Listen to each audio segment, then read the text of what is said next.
ये ज्ञान हो जाएगा तो किसी भी बात में आपको दुख नहीं पहुंचेगा, विक्षेप नहीं पहुंचेगा। आपको जो पूर्व भोग मिल रहे हैं वो आपके पीछे के कर्मों के हैं। इतना भी गलत नहीं हो सकता इस सृष्टि में। आपके मकान, आपका व्यापार, सब कुछ आपका कहा जाता है तो इनाम दिया जाता है क्या कि इतना कमा लिया? सजा दी जाती है तो आपके ऊपर बहुत से ऋण है, दुर्गति हो जाएगी। ऐसा नहीं है। ऐसा नहीं कि तुम कमाओ खाओ और इसके बाद मर के जाओ स्वर्ग मिलेगा। मातृ ऋण, पितृ ऋण, ऋषि ऋण, ये टैक्स है। ये लड़का, बच्चा, पत्नी, पुत्र, परिवार जो भी है, ये सब श्री भगवान का तुम्हें टैक्स देना है। देखो, आप छोटे से 2-4 लोगों का भार लेकर के चिंतित हो रहे हो। अनंत ब्रह्मांडों के अनंत जीवों का भरण पोषण प्रभु हमारे कर रहे हैं और निश्चिंत है। अचिंत शक्तियां भगवान की। तो आप भी तो उनके बच्चे हो ना।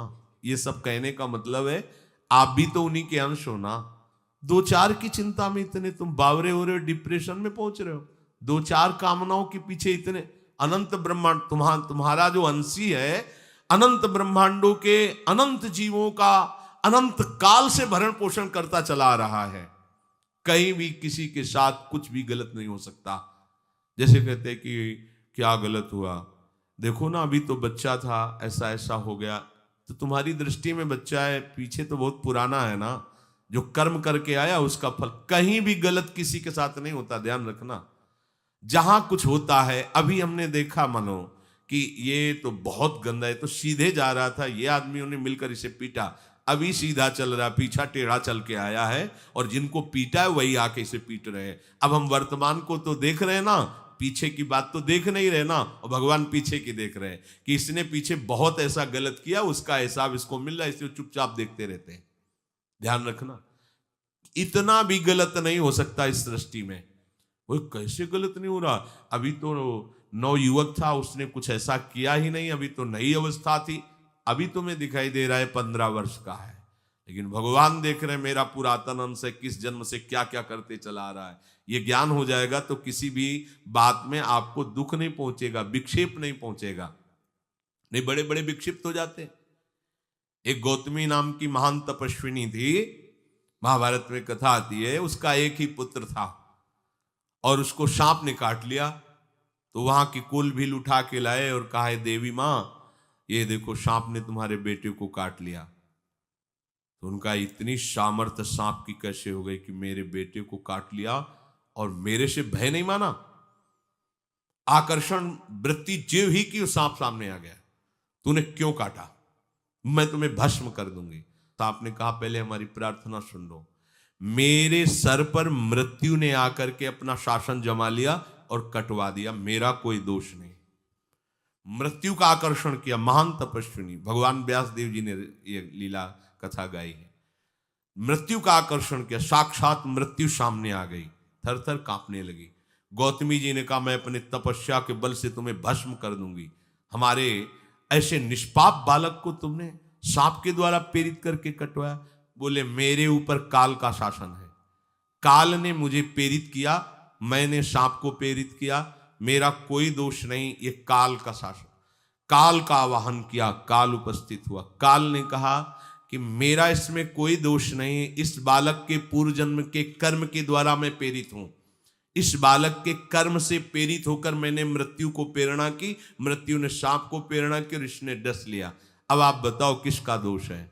शांत हो गई, क्योंकि इस बालक के ही तो कौन काहू के सुख दुख कर दाता, निज कृत कर्म भोग सुन भ्राता।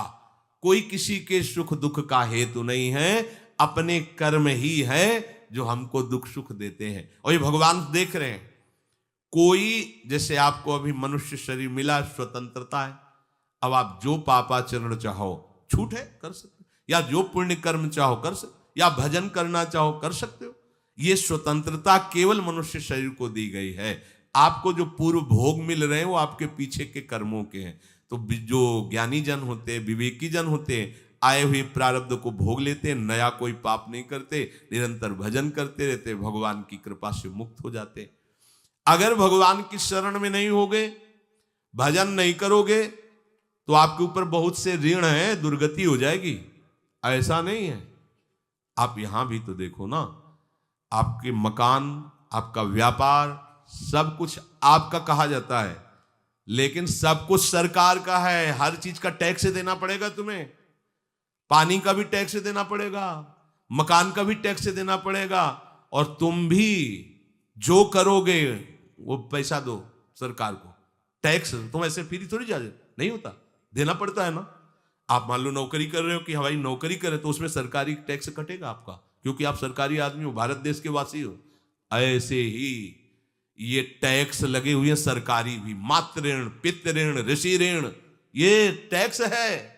ऐसा नहीं कि तुम कमाओ खाओ और इसके बाद मर के जाओ स्वर्ग मिलेगा। टैक्स चुकाओ।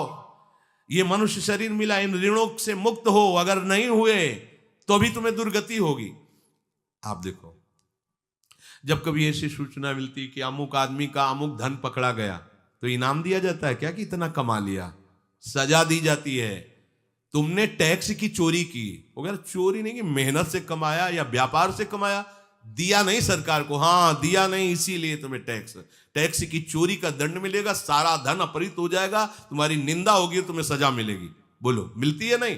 ऐसे ही ये लड़का, बच्चा, पत्नी, पुत्र, परिवार जो भी है, ये सब श्री भगवान का तुम्हें टैक्स देना है। क्या टैक्स देना है? भगवान की शरण होकर उनका सुमिरन करो, सारे ऋणों से वो मुक्त कर देंगे।